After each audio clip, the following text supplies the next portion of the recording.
지금으로부터 2600여 년 전에 바벨론의 느부갓네살 왕이 유다의 수도였던 예루살렘을 3차 침공을 해왔습니다.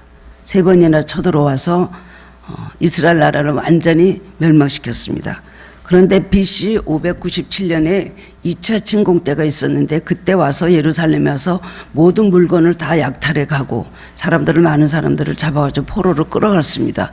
그 중에 누가 있었냐면은 25살 난 청년 에스겔이 있었습니다. 이스라엘은 하나님의 택하신 선민이죠. 하나님의 놀라운 축복과 여정 가운데 세우신 나라인데도 불구하고 하나님 앞에 그렇게 불순종함으로 인하여서 끊임없이 외세의 침략을 받고 약탈을 당하고 고통을 많이 당했습니다. 하나님의 징계와 하나님의 채찍이 끊어지질 않았어요. 하나님 앞으로 돌아오라, 하나님 앞으로 돌아오라. 많은 선지자들을 통해서 외쳤지만은 그 사람들은 듣지 않았습니다. 그리고 너희들이 하나님 앞에 돌아오지 않으면 외세 칼에 삼키게 되리라. 이런 말씀을 여러 번 주셨는데도 불구하고 끝까지 불순종하다가 결국 이스라엘은 완전히 멸망을 하고 말았습니다.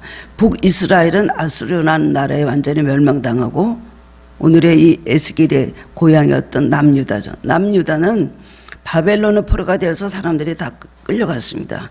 그래서 70년이나 긴 세월 동안에 포로 생활을 하면서 너무나 많은 눈물을 흘리고 쓰라린 고통을 당하다가 하나님께서 나중에 다시 또 기억하시고 그들을 회복을 시키십니다. 많은 이스라엘 사람들이 바벨론의 포로로 끌려갔습니다.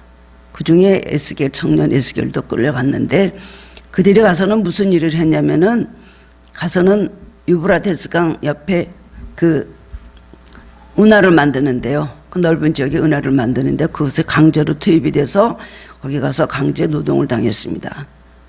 150km나 되는 유브라데스강 그 지역의 운하와 또 그다음에 수로를 뚫고 하는 과정 속에서 이스라엘 백성은 너무나 많은 고통을 당하고 힘든 노역을 했습니다. 에스겔은 본래 제사장 출신의 사람입니다. 이 사람은 노동을 하거나 그럴 사람이 아니라 예배를 짐전하던 그런 제사장이었는데도 불구하고 할 수 없이 그 그발 강가라는 그 강가로 끌려가서 똑같이 다른 사람도 똑같이 중노동을 했다는 것입니다. 5년이라는 세월을 에스겔은 그렇게 보냈습니다. 그가 본국에 있을 때는 하나님께서 선지자의 부름을 그게 하지 않아서 아무 일도 하지 않았습니다. 제사장으로 이제 아마 돕는 일을 했었을 것입니다. 그러는데 하나님께서 5년 지난 다음에 어느 날 에스겔을 부르십니다. 선지자로 그를 부르시는데 그발 강가에 서 있는데 갑자기 하늘이 열리고 하나님의 이상이 그에게 임했습니다. 그러면서 하시는 말씀이 너는 이 민족에게 가서 백성에 가서 하나님께서 이제 다시 회복시키실 것이고 그리고 너희 나라를 너에게 축복을 다시 회복시켜 줄 거라는 그 다음에 희망과 소망과 그리고 용기를 주는 위로 말씀을 전하라고 그를 선지자를 세웠던 것입니다. 용기와 희망을 선포하는 선지자로 하나님께서는 에스겔에게 그에게 사명을 주셨고 그 사명을 위해서 하나님은 수많은 환상과 계시를 보여주셨는데 그것이 에스겔 전체가 다 그 내용입니다. 그가 나를 데리고 어디로 가셨고 그가 나를 데리고 어디로 가셨고 하면서 많은 환상을 보여주시고 그 다음에 계시하시고 예언의 말씀을 내주셨습니다. 에스겔은 하나님께서 다시 이제 유다 백성을 회복시킬 것이다. 너희들이 가서 다시 성전에서 예배를 회복해서 예배를 드리게 될 것이며 너희들의 기업을 너희들에게 주며 너희들을 번영하게 해주시겠다는 그리고 하나님의 영이 그곳에 영원히 거하시겠다는 그 말씀을 소망의 메시지를 전해주셨습니다. 예레미야는 눈물의 선지자라고 합니다. 아모스는 정의의 선지자라고 합니다. 그럼 에스겔은 바로 소망을 선포하는 그런 선지자였습니다. 지금도 우리 시대에 이런 선지자가 필요하지요. 지금 들리는 모든 선지자들의 이야기는 너희 나라는 망한다, 너희 나라는 전쟁이 일어난다. 그동안 계속 들려오는 것은 이 민족의 죄로 인해서 하나님께서 심판하시고 징계하신다는 말만 우리는 많이 들어왔습니다. 사실 그것이 틀린 말은 아니었는데 너무 이 민족도 경고하는 음성을 듣지 않고 우리 자신부터겠죠. 우리가 할 일 사명을 잘 감당하지 않을 때는 어쩔 수 없이 재앙이 오고 고통이 오고 환란이 올 수밖에 없는 것입니다. 오늘 보면 하나님께서 이스라엘 백성에게 주시는 소망의 메시지, 오늘도 우리 시대에 우리가 이런 소망의 메시지가 필요합니다. 우리가 회개하고 돌아오면 하나님께서 어떻게 해주시겠다는 그런 기쁨의 말씀들을 주시면 우리 마음속에서 암울하고 절망하는 마음에서 벗어날 수 있을 것 같습니다. 하나님께서 이스라엘을 회복시킬 것이라는 그 말씀을 주시면서 하루는 하나님의 사자인 천사가 와서 에스겔을 데리고 성전으로 데리고 갔습니다. 성전에 가니까 성전 문지방에서부터 물이 막 스며나오는 것을 보게 그렇게 되었습니다. 물이 계속 흘러나와서 깊은 강이 되었다는 것입니다. 그래서 오늘 본문에 쭉 보면은 그 말씀을 하면서 천사가 어떻게 하시면 이것은 무엇을 말씀하시는가에 대해서 성경을 기록하고 있는데요. 이 무엇을 말씀하시는 걸까요? 성전에서 흘러나오는 물, 문지방에서 솟아나오는 물은 무엇을 말하는 것입니까? 이것은 바로 신령한 생수, 즉 성령을 말씀하시는 겁니다. 하나님의 성전에서 신령한 생수가 흘러나온다는 것을 오늘 성경을 통해서 우리에게 가르쳐주고 있습니다. 성령은 하나님의 영, 하나님께서 보내시는 영이시죠. 우리는 삼위일체 하나님, 성부, 성자, 성령을 믿었던 성령은 성령 하나님이라고 합니다. 성령 우리 육안으로 보입니까? 오늘도 이전에 성령이 가득하게 역사하십니다. 교회는 성령이 활동하시고 운영하시고 임재하시는 곳이 바로 성전입니다. 우리에게 주신 교회입니다. 그런데 우리 성령은 눈에 보입니까? 어디 만져집니까? 그러나 영적으로 깨달으면 우리는 성령의 모든 터치하시는 것과 우리에게 따뜻하게 또 우리를 다듬어 주시는 것과 쓰다듬으시는 것과 책망하시는 것, 우리는 그 음성을 들을 수가 있습니다. 성령은 은혜를 보지 않지만 어디 계십니까? 우리 안에 거하시는 영입니다. 내가 아버지께로 너에게 성령을 보내고 그들은 너희와 함께 할 것이며 그 다음에 성령은 너희 속에 항상 계시겠습니다. 예수님께서 요한복음 마지막에 유언으로 하신 말씀에 성령에 대한 말씀을 많이 가르쳐 주셨습니다. 거룩한 영이십니다.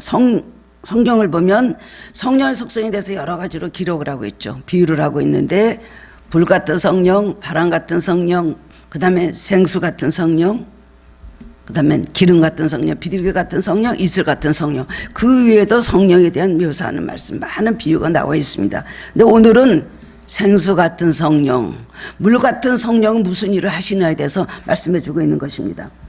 왜 성령을 물로 비유했을까요? 성령은 생명의 역사를 일으키시는 분이라 그렇습니다. 물은 생명의 근원이죠. 사람은 물이 없으면 생존할 수도 없고 번영할 수도 없습니다. 인류 문명은 모두 다 물에서 시작됐다고 볼 수가 있습니다. 그래서 이집트 문명은 나일강에서 시작됐고요. 메소포타미아 문명은 티그리스 강과 유프라데스 강, 그리고 인더스 문명은 겐지스 강입니다. 다 강을 끼고 모든 문명들이 그렇게 발달을 했습니다. 도시도 그렇습니다. 도시의 발달을 보면은 런던은 테임즈 강이 있죠. 그 다음에 프랑스는 세인느 강이 있다고 합니다.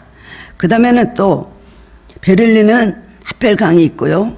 서울에는 무슨 강이 있습니까? 한강입니다. 한강도 굉장히 많더라고요. 북한강, 남한강. 하나님께서 이렇게 주신 이 물은 참으로 축복인 것입니다. 생명이 있는 것이 바로 물이죠. 물 없는 것은 살 수도 없는 것입니다. 예수님이 이 땅에 오심으로 이루어질 성령의 역사를 2600년 전에 미리 말씀해 주신 것이라도 할 수가 있습니다. 오늘 이 성령의 역사는 그 이후로 600년 이후에 예수님께서 오셨죠. 그 이후에 예수님께서 오셔서 이루어지고 성령을 부어주시고 약속을 하셨습니다. 그리고 저자들에게 그 성령 받으러 하셨을 때 그들이 성령을 받고 그때부터 성령의 놀라운 역사가 일어나면서 온 세계를 살리고 복음화하며 예수님의 재림을 준비하는 그런 시대가 된 것입니다. 물과 같은 성령이 우리 안에서 그리고 교회로부터 세상을 향해서 어떻게 역사하시는지 오늘 본문의 말씀을 통해서 깨달음을 얻고 은혜를 나누는 시간이 되길 원합니다. 첫 번째로는 물의 근원은 어디입니까? 물의 근원은 바로 성전입니다. 본문 1절에서 2절 말씀 보면 그가 누구지? 천사죠. 나를 에스겔 선지자를 말합니다. 데리고 성전문에 이르시니 성전의 앞면이 동쪽을 향하였는데 그 문지방에서 물이 나와 동쪽으로 흐르다가 성전 오른쪽 제단 남쪽으로 흘러내리더라. 또 그가 나를 데리고 북문으로 나가서 바깥 길로 꺾여 동쪽을 향한 바깥문에 이르시기로 본즉 물이 그 오른쪽에서도 스며 나오더라. 갑자기 막 물이 스며 나오기 시작을 하니까 그 다음에 동쪽으로 흐르다가 남쪽으로 흐르다가 그 다음에 북문으로 나가면 그쪽에서도 그 물이 흘러나오니까 계속해서 물이 막 스며 나오는 것을 보게 그렇게 된 것입니다. 성전문에 이르렀는데 물이 나옵니다. 그럼 무슨 물인가 했겠죠. 근데 또 보니까 또 물이 계속해서 흐릅니다. 그 다음에는 그 물이 흘러나오고 처음에는 좀 물이 솟아나는가 했더니 시내가 되더니 강이 되더니 그 다음에 바다로 흔들어가는 것을 보게 되었습니다. 제가 15살 때 삼각산에 처음으로 그때 우리 교회에서 여름 수련회를 하는데 따라갔다가 제가 처음으로 성령을 체험하게 되었는데 삼각산이었습니다. 그래서 삼각산에서 한 3박 4일이 지나서 참 많은 은혜를 받고 성령도 체험하고 그랬는데 마지막 날엔 너무너무 성령이 충만해져 갖고 우리 올라갔던 언니들하고 한 10대 명이 그냥 그 산 꼭대기로 올라갔습니다. 삼각산 꼭대기로 올라갔는데 얼마나 높이 올라갔는지 몰라요. 왜냐하면 높이 올라가야 하나님을 만날 수 있다 누가 그러더라고요. 기왕이면 높이 올라가자. 그래서 그 지금 평창동 구위입니다. 세검정이죠. 구위에서 그 산 꼭대기로까지 더 이상 올라갈 수 없죠. 올라가니까 아주 돌산인데 그곳에서 그냥 떼어볕에 앉아가지고 얼마나 많은 은혜를 받았는지 모릅니다. 또 언니들이 은혜를 보면서 또 같이 은혜 받는 거예요. 바로 저런 은혜를 주시옵소서 이러면서 쳐다보고 있었는데 그때 올라갔던 그분들 중에 한 사람만 빼고 죄다 교육자들이 되었습니다. 자, 그 생각하면 뭐 사모님들도 많고요, 목사님도 나오고요, 전도사님도 나오고요. 제가 제일 뒤늦게 신학하고 목사 된 사람이에요. 한 사람만 권사로 있었는데 그 언니는 일찍 세상을 좀 떠났어요. 그랬더니 다들 뭐라 그랬냐면 거 봐 교육자 되면 우리 살았을 텐데 똑같이 은혜 받고 혼자 그냥 권사하더니 저렇게 세상 좀 일찍 떠났다고 그런 이제 안타까우니까 그런 말들 하더라고요. 그래서 그 산꼭대기에서 그 다음에는 은혜를 너무나 많이 받고 너무나 기뻐가지고 내려오는데 정말 발이 땅에 떴는지 뭐 붙었는지 모를 정도로 그렇게 성령으로 충만한 거예요. 서로 얼굴 쳐다보고 웃고 서로 얼굴 쳐다보고 웃고 성령은 정말 기쁨의 영이라는 걸 그때 처음으로 정말 알았습니다. 그러는데 오다가 목이 마르지? 누가 그래요. 목이 마르다. 그래서 내려가서 물을 먹겠다고 하는데 보니까 산 꼭대기에서 물이 시작이 되는 거예요. 요만한 구멍에서 물이 나오기 시작을 하는데요. 우리가 보니까 그 돌 속에서 물이 그냥 톡톡톡 나요. 그러니까 출애굽기 17장에도요. 이스라엘 백성이 물이 없어갖고 막 아우성치고 모세로 못 먹을 때 산꼭대기로 올라갔잖아요.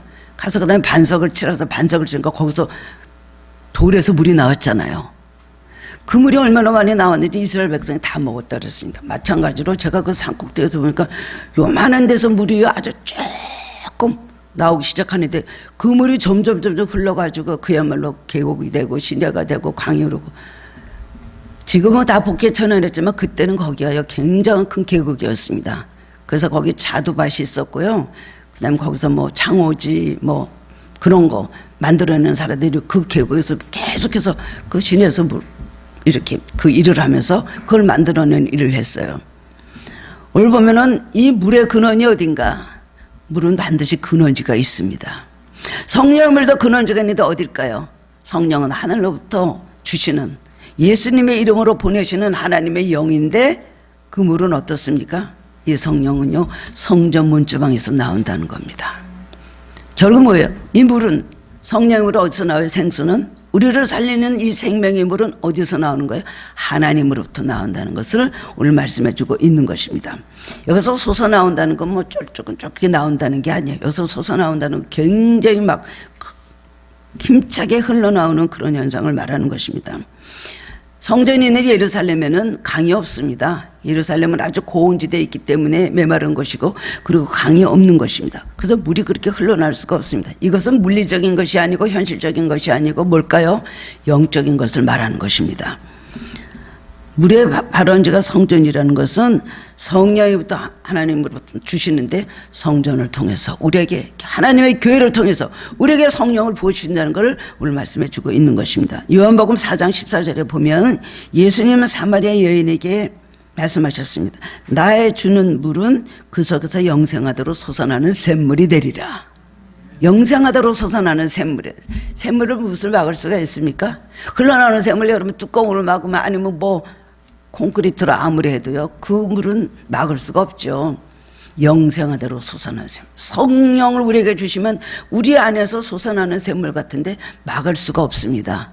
또한 요한복음 7장 37절에서 38절 보면 누구든지 목마르거든 내게로 와서 마시라. 나를 믿는 자는 성경에 이른과 같이 그 배에서 생수의 강이 흘러나오리라 하시니 이는 그를 믿는 자들의 받을 성령을 가리켜서 말씀하신 거죠. 생수의 강이 흘러나온다는 거예요. 성령은 뭡니까? 성령은 흘러나오기 시작하지만 결국은 시내를 이루고 강을 이루고 그 강을 이룬 것은 바다를 향해서 흘러나가는 것. 이 진리는 어디든지 다 똑같은 진리인 것입니다. 성령께서 창조하시고 구원하시고 여러 가지 사역을 행하시는 겁니다. 그 물을 통하여서 생명의 물을 통하여서 하나님의 구원의 역사를 일으켜 주신다는 것입니다. 성령을 통해서 생명과 능력의 역사가 나타나는 것입니다. 그러면 성령 충만은 어떤 것입니까? 우리가 흔히 구하는 성령 충만, 항상 우리는 성령 충만을 구하죠. 여러분들이 기도 제목의 첫 번째가 그거 아닙니까? 저는 그것입니다. 성령 충만. 뭐 다른 거 다 좋지만 첫 번째로는 성령 충만 받으면 우선 내 영이 참으로 행복하고 만족합니다. 마음의 기쁨과 평안이 있고 마음의 안식이 있습니다. 이 세상을 살면서 고달프거나 지치거나 메마르지 않습니다. 메마른 땅을 내 종일 걸어가도 나 피곤치 아니하며. 왜 그렇습니까? 성령으로 충만한 사람은 메마른 땅을 종일 걸어가도 피곤하지 않다는 것입니다. 성령 충만을 우리는 구하는데요. 성령 충만 어떤 것입니까? 성전 문지방에서 흘러나오는 물은요, 맷집 흘러나오다가 그 다음에 시내를 이루고 또 계속 흘러나오니까 점점 넘쳐서 강을 이루고 나중에는 바다로 물이 흘러갔다는 겁니다. 물이 흐르고 흘러넘치게 되었는데 이것을 성령의 충만한 상태를 말하는 것입니다. 넘쳐 흐르는 것. 성령이 조금 내주하시는 성령이 우리 안에 그냥 우리 마음속 바닥에 조금 임하셔 내주하시는 것이 아니라 우리 안에서 성령이 막 흘러넘치는 것. 이것이 바로 성령 충만입니다. 그렇기 때문에 우리는 성령 충만을 항상 구하는 것입니다. 천사가 에스겔을 이끌고 갔습니다. 천사의 손에는 줄자를 들려 있었죠. 1천척을 증량하는데 1천척은 450m입니다. 증량하니까 그 다음엔 건너가 보니까 발목에까지 물이 이렇게 찼습니다. 그 다음에 또 다시 1천척을 또 다시 증량안에 건너가 보니까 그 다음에 무릎까지 찼죠. 그 다음 또 가니까 또 허리까지 차고 나중에는 또 건너보니까 스스로 걸어서 건너지 못할 정도로 물이 차서 헤엄쳐야 할 강이 됐다는 거예요. 발이 땅에서 떠지고 완전히 몸이 떠졌습니다. 물이 강같이 깊고 넓어져서 그 강에 헤엄치는 모습은 바로 성령 충만의 모습입니다. 발에도 무릎에도 허리에도 우리는 신앙생활 할 때 발은 교회 잘 나오는 신앙입니다. 그래도 성령의 인도함을 받아서 교회 오는 겁니다. 무릎 기도 좀 하기 시작합니다. 식기도도 할 줄 알고 좀 감사기도도 할 줄 알고 기도해야 되는 필요성을 느끼는 것, 그거 바로 무릎입니다. 그 다음에 허리까지 오는 건 그래도 자기의 중심 이상이 허리죠. 그래도 허리까지 찼다는 거는 마음이 좀 잡혔다는 거예요. 신앙으로 마음이 좀 중심이 잡혀 있다는 겁니다. 그거 하는 것이죠. 성령으로 충만해서 내가 그 안에 완전히 잠겨야 되고 헤엄쳐야 되고 떠 있어야 되는 것입니다. 이것을 너희는 구하라. 오늘 여기서 이 말씀을 해주시는 겁니다. 우리에게 성령으로 충만해야 된다. 성령 충만한 것은요, 자기 의지대로 사는 것이 아닙니다. 성령의 인도함대로 따라가는 것입니다. 성령의 능력이 흐르고 넘쳐서 나를 완전히 지배하는 삶, 이것이 성령 충만한 삶인 것입니다. 물이 얕을 때는 걸어서 갑니다. 그리고 물의 힘을 별로 느끼지 못합니다. 근데 조금씩 물이 차오르기 시작하면 물의 저항을 느끼게 그렇게 됩니다. 그 다음에는 물이 막 점점 차오르면 그 다음엔 헤엄쳐야 될 정도 되면 어떻게 됩니까? 물에다 내 몸을 맡겨야 되죠. 거기서 내 힘으로 어떻게 허적거리고 해보겠다 하면 오히려 물에서 뜨질 못하고 가라앉게 그렇게 되는 것입니다. 이것이 바로 수영의 원리 아닙니까? 내 몸이 물에 뜨고 그 헤엄쳐서 내가 그 물에 헤쳐 나가는 것, 이것이 성령 충만한 상태인 것입니다. 그만큼 성령 충만한 깊은 강에서 내가 헤엄을 쳐 나가는 것, 이것은 내 의지대로 되는 것이 아니라 그 다음에 온전히 그 물에 나를 맡길 때에 물의 힘으로 나는 가는 것입니다. 여러분 신앙생활 할 때 우리의 모든 의지와 노력으로 신앙생활 당연히 해야 됩니다. 열심히 기도생활 해야 되고 열심히 말씀 읽어야 되고 열심히 노력을 해야 되고 말씀도 배워야 됩니다. 그러나 이 노력만 갖고는 하면은 아무것도 할 수가 없습니다. 그냥 저항을 느낄 뿐이에요. 그러나 우리가 성령으로 충만해지면 내 의지대로 하는 것이 아닙니다. 여러분 밤에 내일은 꼭 새벽기도 가야지. 여러분 결심을 하고 주무시는데 아침 눈 뜨고 오면 해가 중천에 떠 있죠. 자기도 모르게 막 그냥 알람 시계를 몇 개씩 다 눌러놓고, 어떤 권사님은 제가 40일 작정하고 기도하시라고, 다른 교회 권사님이에요. 나쁜 건 다 다른 교회 분들 얘기입니다. 그래서 제가 40일 작정 기도 하셨더니 네 그렇게 하겠습니다. 그래 시계를 한 개를 깨니까 그냥 못 일어나는 거예요. 2개를 해놓으니까 못 일어나는 거예요. 3개를 해도 못 깨는 거예요. 맨 아침마다 실패 아닙니까? 나는 왜 이래야 될까? 그 다음에 보니까 아침에 일어나면 어떤 시계는 계속 그때까지 울리고 있고, 어떤 시계는 걷어차가고 뒤집어져 있고, 어떤 시계는 눌러놓고. 그 시계가 무슨 고난입니까? 고난을 당하는 겁니까? 그러니까 내 입으로는 안 된다. 그렇게 결심을 해도 안 되고, 나중에는 잠을 안 자고 있다가 꼭 새벽기도 가기 직전에 잠이 들어버린다는 거예요. 그런 경우 얼마나 많습니까? 그래서 한 열흘을 나왔어요. 열흘을 나왔대 열심히. 근데 참 열심히 나왔군 했더니 10하루째 되는 날 너무 졸려서 교회에서 내려오다가 계단에서 굴러버린 거예요. 다리가 삐끗하고 그 다음에 못 나가더라고요. 억지로 우리는 해야 됩니다. 신앙이라는 건 의지적인 것이 돼야 되지만, 성령으로 충만할 때 우리가 성령 안에서 우리가 그 물살을 타고 신앙생활을 하는 거예요. 그렇기 때문에 첫 번째로 나 예수 잘 믿게 해주세요. 나 신앙이 실패하지 않게 해주세요. 그 기도보다 제일 먼저 해야 되는 거, 하나님 나 성령 충만하게 해주십시오. 그러면 그 물에서 저절로 헤엄쳐 가기 때문에 악을 물리칠 수 있고요, 결단한 대로 되는 것이고요, 원하는 이상으로 성령이 인도하시는 가기 때문에 매일매일 생명의 역사가 나타나고 승리하는 것을 자기가 체험할 수 있게 되는 것입니다. 우리가 마음먹으면 며칠 갑니다. 사흘 가면 작심삼일이라 그러죠. 마음을 사흘 먹으면 또 그것이 안 되고 용두삼위가 되는 경우가 얼마나 많습니까?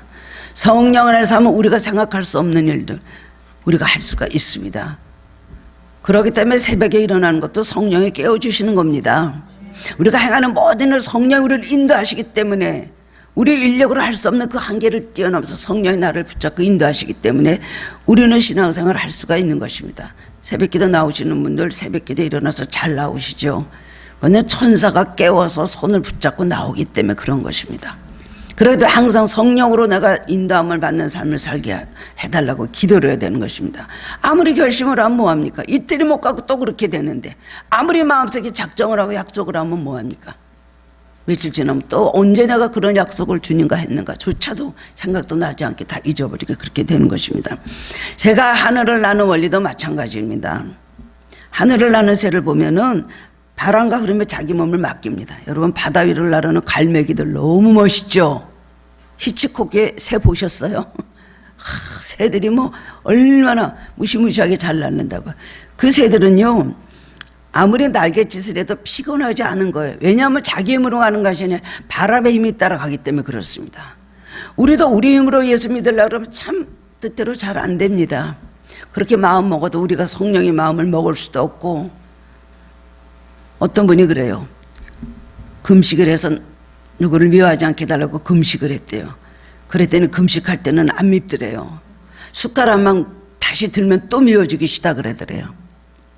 여러 번 그랬는데 다 실패했다는 것입니다. 이거 숟가락 들고 밥 먹고 안 먹고의 차이가 있는 것이 아니구나. 그리고 말씀을 막 읽으면서 그 다음에 나에게 회개형을 보고 달라니까 회개를 하고 나니까 그때부터 그런 마음이 없어지더라는 거예요. 우리 신앙생활도 내 힘으로 하는 것보다 성령이 인도하신가 지배하심 아래 있기를 여러분 먼저 구하시기 바랍니다. 그러면 신앙생활을 통해서 여러분 성령 충만을 받는다면은 우리는 생각 이상으로 나를 도와주시는 성령, 나를 인도하시는 성령, 나를 지배하시고 나를 승리하게 하시는 성령을 우리가 매일매일 체험할 수가 있는 것입니다. 그렇기 때문에 인간의 욕심이나 그 다음엔 육성이 강한 발로로 인해서 내 의지가 강하다, 그 사람은 의지가 강하다, 어떻게 보면 참 좋은 말같이 들리지만은 사실은 의지가 강하다는 것은 자기 힘으로 성령의 어떤 노력 인도하심보다 자기 노력으로 뭐 해보겠다는 그런 마음에 강할 때가 있는 것입니다. 오늘 그때 성령으로 충만하는 물이 발목까지 오고 그 다음에는 무릎까지 오고 허리까지 오고 그 다음에 점점 차고 넘치니까 완전히 가득 차서 넘쳐서 그 안에 들어가서 헤엄을 치게 되었다는 거예요. 우리는 이런 성령 충만한 삶을 살 때 뭐든지 하나님의 능력을 체험할 수가 있는 것입니다. 워치만이 그 이야기가 있지 않습니까? 그 사람은 복음을 전하고 그러다 얼마나 많은 옥고를 치렀는지 모릅니다. 병약해서 평생을 두고 굉장히 많이 아프셨는데 그 워치만이 목사가 기도를 했습니다. 하나님, 내 병을 고쳐주십시오. 내 이 병 때문에 너무나 많이 힘이 듭니다. 그러니까 사도 바울의 그 간증하고 좀 비슷한 것 같아요. 그랬더니 예수님께서 갑자기 환상을 보여주셨는데, 워치만이야, 어떤 길을 택하겠느냐? 그래서 보니까요, 앞에 이렇게 강을 건너가야 되는데 큰 바위가 앞에 하나 있더랍니다. 하나님, 내 저 바위 때문에 강을 건너갈 수가 없습니다. 바위가 앞을 가라앉아서 건널 수가 없습니다. 그렇게 기도를 했더니 주님께서 말씀하시기를, 어떻게 그걸 지어주랴, 그 돌을 지어주랴, 아니면 강물이 많이 불어나서 그 돌이 강물 안에 잠기게 되는 걸 원하느냐. 그래서 강물이 많이 불어나서 그 바위가 강물 안에 잠기게 해달라고 기도를 했대요. 그 뭔가를 깨달았습니다. 내가 은혜를 받으면 이 많은 병들을, 이 모든 고통을 내가 이길 수가 있구나. 차라리 내 이 고난 가운데 하나님의 은혜가 더 충성한 것이 더 나에겐 축복이라는 걸 깨달았다는 거예요.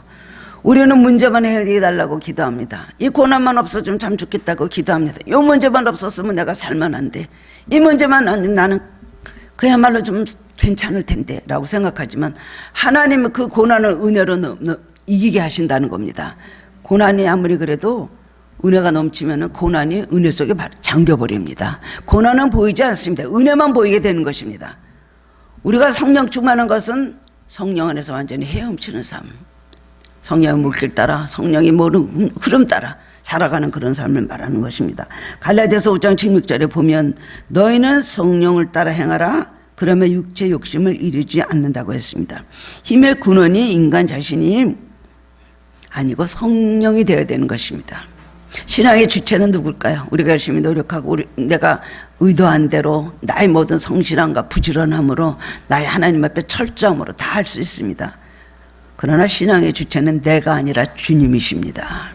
주님이 내 삶을 오셔서 나를 그렇게 이끌어 주실 때 내가 그렇게 할 수 있는 것이고, 또 내가 내 힘으로 할 수 없을 때 주님 나를 도와주실 때 내가 할 수 없는 능력받기를 하면서 하나님의 위대한 능력을 나타내면서 하나님의 일을 하게 되는 것입니다. 하나님은 그것을 원하십니다. 내 힘으로 하는 것, 내 힘으로 주님을 붙잡는 것보다 주님을 구할 때 주님이 오셔서 우리를 붙잡아 주실 때는 깊은 물에서도 우리를 건져주시고 사망의 음침한 골짜기에서 우리를 건져주신다는 겁니다. 성도 여러분, 누구나 성령이 임하여 계십니다. 내주하는 성령이시죠. 여러분 다 예수 믿는 그 시간에 여러분의 임하에는 성령의 인을 맞았고, 여러분 영혼 속에는 예수님이 와서 내주해 계십니다.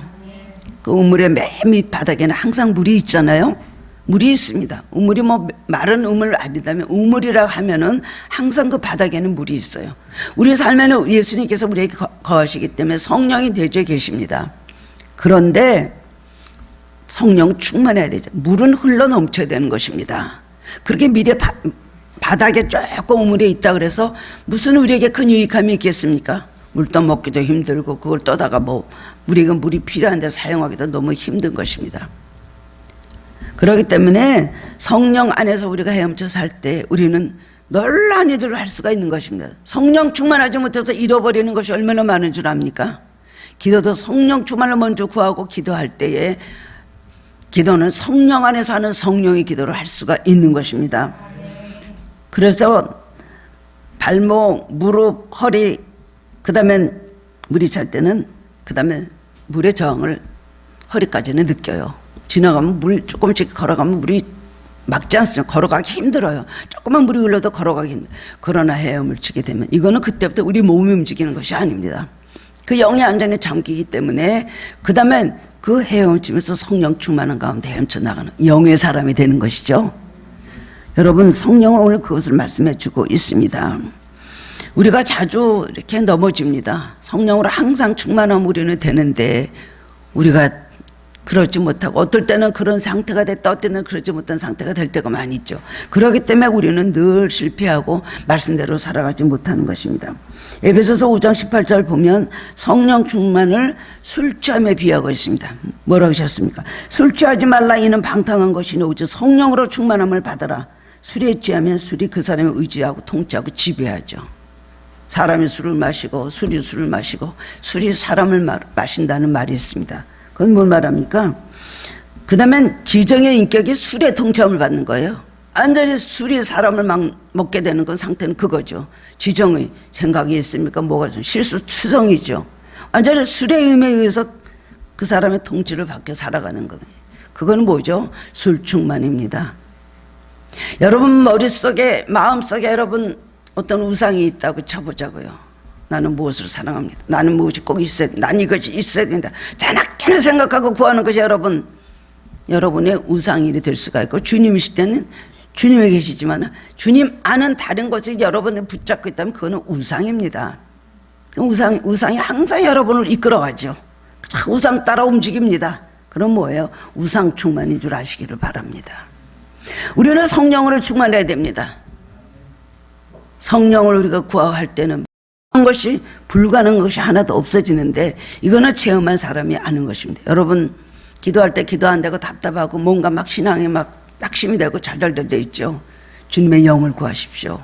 성령으로 자꾸 여러분 충만하게, 내가 뭐 하나님 내가 지금 이렇습니다. 내가 이렇게 답답합니다. 내가 이렇게 한심합니다. 그런 기도할 필요 없더라고요. 백말을 그런 말을 시간을 많이 지나도 성령이 나에게 오셔서 강하게 역사하지 않으면은 우리가 기도하는 것이 이루어질 수가 없습니다. 근데 하나님의 영을 구하고 하나님 나에게 성령을 부어주시고 성령으로 이 시간 나를 채워주시고 기도하고 나면요, 성령이 이제 5분 10분 사이 팍 여러분을 덮으시면요, 그 다음부터 그냥 기쁨이 오고 새 힘이 나고, 그 다음에는 막 기도할 수 있는 마음, 기도하고 싶은 마음, 모든 의욕이 생기게 되는 것입니다. 물의 저항은요, 물에 떠 있으면은 우리는 헤엄치는 사람이에요. 그러나 발목, 무릎, 허리까지는 물에 저항을 받는 것이죠. 여러분 신앙이 여러분 삶에 저항이 되면 되겠어요? 멍해가 되면 되겠어요?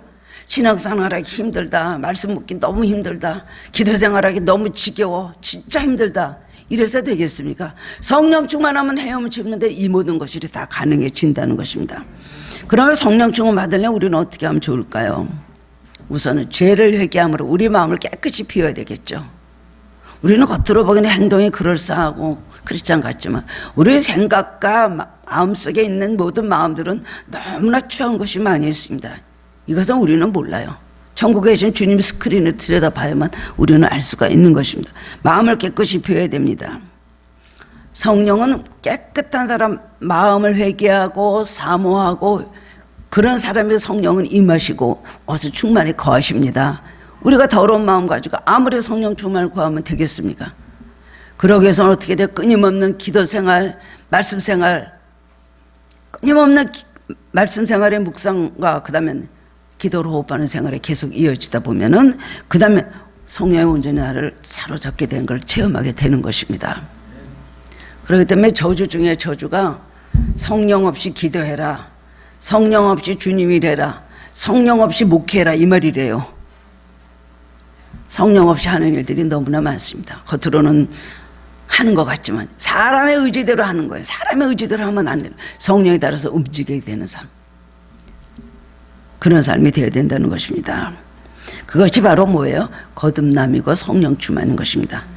마지막으로 세 번째로는 성령 역사는 어떻게 나타납니까? 오늘 성경을 보면 여러 가지 성령 역사가 놀랍도록 나타나는데요. 맨 처음에 문지방에서 흐르는, 성전 문지방에서 흐르는 작은 물이 그 다음에 점점 시내를 이루고 강을 흐르고 막 성전을 막 두루 흐르다가 그 다음에 나와서 그 강이 바다로 가서 놀라운 역사가 일어난다고 말씀해 주고 있습니다. 구원과 생명의 역사가 나타나는데 본문 뒤에 7절 10절 말씀 보면 내가 들어가니 강 좌우편에 나무가 심이 많더라. 바다, 사해를 말하는 것입니다. 바다에 이르리니 이 흘러내리는 물로 그 바다에 물이 되살아나리라. 또 이 강가에 어부가 살 것이니 엔게디에서부터 에네글라임까지 금을 치는 곳이 될 것이라. 그 고기가 각기 종류를 따라 큰 바다의 고기같이 심이 많으려니와 라고 말을 하고 있습니다. 구원의 역사를 말하는 것입니다. 강 좌우편에 나무가 가득합니다. 강이 바다처럼 넓고 깊어지는 가운데 금을 칠 정도로 고기가 많아졌습니다. 물이 흘러가니까 사막이 옥토가 됩니다. 사막이었던 땅이 옥토가 되고요. 그 다음에 메말랐던 강에 그 다음에는 고기들이 사는 역사가 일어나는 것, 살아나는 것이죠. 그 바다는 어떤 바다였습니까? 사해였습니다. 보통 바다는요 염분이 4%나 5% 정도 있대요. 근데 사해 바다는 염분이 25%나 있는 아무것도 생물이 살 수 없는 죽은 바다였다는 것입니다. 그런데 그곳에 그 물이 들어가니까 그 다음에 그 생명의 바다로 변화되었다는 겁니다. 이 세상에 사해 같은 것이 지금 얼마나 많이 있습니까? 살아있는 것이 어디 있습니까? 다 죽어 있습니다. 사람들의 마음도 죽어 있고 영혼도 죽어 있고 정말 가정도 죽어 있는 가정이 너무 많고 다 지금 죽어 있습니다. 사해와 같은 이런 바다 같은 이런 세상 속에서 성령 역사하기 시작하면은 이렇게 살아나는 역사가 일어난다는 거예요. 다 죽은 곳에서 살아나는 역사가 일어나니까 우리는 더 이상 절망할 필요가 없고 성령으로 충만하면 되는 것입니다. 예수님이 십자가 복음이 전파될 때 성령 역사함으로 구원과 생명의 역사가 일어났습니다. 모든 인간의 죄로 말미암아 다 죽었습니다. 영혼도 죽고 소망도 죽고 아무 구원도 얻을 수 없는 그런 죽음밖에 없는 그런 존재였는데 영혼의 심령이 성령이 임하고 심령에 성령의 빛이 비추니까 그 다음에 어떻게 됩니까? 천국 백성이 되는 겁니다. 땅에 살면서도 이 사해 같은 땅에 살면서도 생명 있는 생활을 합니다. 천국의 기쁨과 천국의 소망으로 가득 찹니다. 그리고 그렇게 그런 삶을 이 세상에서 누리다가 결국은 천국까지 그 생활이 이어지는 거죠. 천국에서 영원히 그 생활이 이어지는 것입니다. 그래서 뭐라고 합니까? 영생이라고 하는 것 아닙니까? 영생을 주신 하나님, 성령으로 말미암아 우리에게 영생을 주신다는 걸 믿으시기 바랍니다. 우리 영혼의 삶 가운데 성령의 강물이 흐르면 이와 같이 생명의 역사가 나타나고 생기가 넘치는 인생이 됩니다. 똑같은 걸 보는 시각이 달라지죠. 마음에 근심했던 마음에 기쁨이 생깁니다. 절망했던 마음속에 소망이 생깁니다. 미움과 원망이 같은 곳에 용서가 되고 기쁨이 되는 것 아닙니까? 인간의 힘으로 살고 인간의 생각대로만 모든 일을 하려는 일들이 그 다음부터 달라지면서 하나님 말씀대로 살게 되는 것입니다. 이런 역사를 오늘 성경 말씀해 주는데 이것은 나의 체험이 되어야 됩니다. 정말 이런 일이 내 안에 일어났구나, 우리 교회에 일어났구나, 이 사회에 일어났구나, 이걸 우리는 체험해야 되는 것입니다. 구원의 역사가 회복 역사가 일어나는 것입니다. 두 번째로는 회복과 치유 역사가 나타난다는 것이죠. 구원, 죽었던 강들이 살아나고 죽었던 바다가 살아나고 고기들이 많아진다는 것. 그 다음엔 회복과 치유 역사가 나타나는데 8절에 보면 그가 내게 이르시되 이 물이 동쪽으로 향하여 흘러 아라바로 흘러가서 바다에 이르리니 이 흘러내는 물은 그 바다의 물이 되살아나리라. 아라바는요, 광야는 사막인 걸 말하는 것입니다. 그런데 성전에서 나온 물이 흐르고 흘러 땅을 살리고 바다를 살리고 되살아나다는 뜻은 뭐예요? 히브리 말로 여호와 라파예요. 여호와 라파는 어디 말씀입니까? 출애굽기 15장 26절 말씀이죠. 나는 너희를 치려 하는 하나님이심이라. 너가 내 법도를 지키고 내 율례를 지키면 내가 애굽 사람에게 내린 질병을 하나도 너희에게 내리지 아니하리니 나는 너희를 치료하는 여호와 하나님. 회복시키시고 우리를 치유하신 하나님 얼마나 감사합니까? 우리 세상에 살면서 영도 병들고 몸도 병들고 모든 생활도 다 병든 속에서 우리는 살아가고 있는데 매일매일 되살아나는 역사, 성령으로 말면서 우리가 살아나는 역사가 나타나면 하나님 치유하심이 있는 것입니다.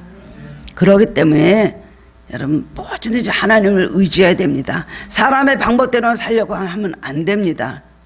우리 뭐 가정의 문제나 질병의 문제나 사업의 문제나 뭐든지 물론 열심히 노력을 해야 됩니다.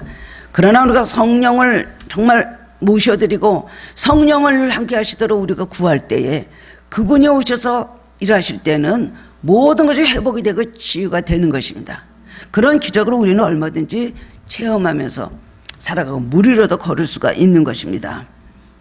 광 좌우가에는 각종 먹을 과실나무가 자라서 그 잎이 시들지 아니하면 열매가 끊이지 아니하고 날마다 새 열매를 맺으리니 그물이 성소를 통하여 나옴이라. 그 열매는 먹을 만하고 그 잎사귀는 약재료가 되리라. 치유하신다는 것, 치유. 놀라운 역사가 일어난다는 것입니다. 열매가 먹을 만하다는 것은 샘을 준다는 것은 회복의 역사이고 잎사귀가 약재료가 된다는 것은 치유의 역사를 의미하는 것입니다. 예전에 어떤 사모님 지금 돌아가셨는데요. 그 사모님이 기도 많이 하시는 사모님, 참 영혼이 밝은 사모님 계셨어요. 그 사모님은 정말 희한한 그런 예언과 그런 영혼을 가지셨던 분입니다. 저는 그 해당되지는 않았었는데요. 그분은 뭘 보시냐면은 어떤 사람의 이렇게 기도를 몸이 아파서 와서 기도를 이렇게 물어보고 그러시면은 그 병원을 가도 안 나요. 약 먹어도 안 나요. 의사한테 갔다 와도 안 나요. 막 기도를 하면서 막 가서 그냥 부르짖고 울면서 기도를 하면서 부탁을 하면 그 사모님이 기도를 하면 그 사모님이 가만히 있다 그걸 알아내시는 거예요. 그래가지고 어디 가면 무슨 잎 어떤 나무 풀이 있는데 그것을 먹어서 끓여 먹으면 난다. 그런 걸 받으시더라고요. 그래서 저는 그 사모님의 그 말을 듣고 그 권사님이 어떤 집에 권사님 가서 정말 밭에 가니까 그게 그 풀을 끓여서 무슨 풀인지도 모르는데 끓여서 믿음으로 먹었는데 그걸 먹고 그 딸이 병이 났어요. 옆에 계신 분들도 동일한 은사가 임했습니다. 그래서 저도 그런 걸 알려주십시오, 알려주지 하니까 한 번은 그런 걸 알려주시더라고요. 치유하신 하나님은 어떤 방법으로든지 치유하셔요. 어떤 사람은 냉이를 먹고 냉이가 얼마나 흔한 풀입니까? 냉이 같은 건 별거 아니잖아요. 근데 갑자기 기도 중에 냉이를 먹어라 이걸 받으셨대요. 그래가지고 가서 맨날 먹던 냉이인데 그날따라 냉이를 먹었더니 그거 먹고 낫다는 거 아닙니까? 그럼 뭘 거라? 냉이에서 능력이 나온 것이 아니라 주님의 말씀에 순종함으로 인하여 성령 역사니까 맨날 먹던 냉이가 갑자기 그날은 새로운 역사를 일으키면서 병이 났다는 거예요. 신앙생활이라는 건 참으로 신비한 것입니다. 너무나 재밌기도 하고요. 생각하지 못할 일들을 하나님께서 깜짝 쇼를 하면서 우리 삶에 이루어주셔요. 그걸 여러분 믿으십니까? 우리가 하나님 앞에 너희가 내 안에 거하고 내 말이 너희 안에 거하면 무엇이 내 원하는 대로 구하라 그는 이루신다고 말씀하셨어요. 우리가 하나님 안에 거하면 하나님 어떤 역사를 통해서 우리에게 너무나 쉬운 방법으로 우리의 기도를 들어주시거든요. 이것이 바로 성령으로 사는 삶에게 주시는 하나님의 축복입니다. 우리는 지금 회복이 돼야 되고 치유가 될 많은 문제들이 있습니다. 늘 연약하면서 살고 있어요. 저도 그렇고 여러분도 그렇죠. 그럴 때마다 어떻게 합니까? 성령 충만 받으시면은 회복의 역사가 나타나고 치유의 역사가 나타납니다.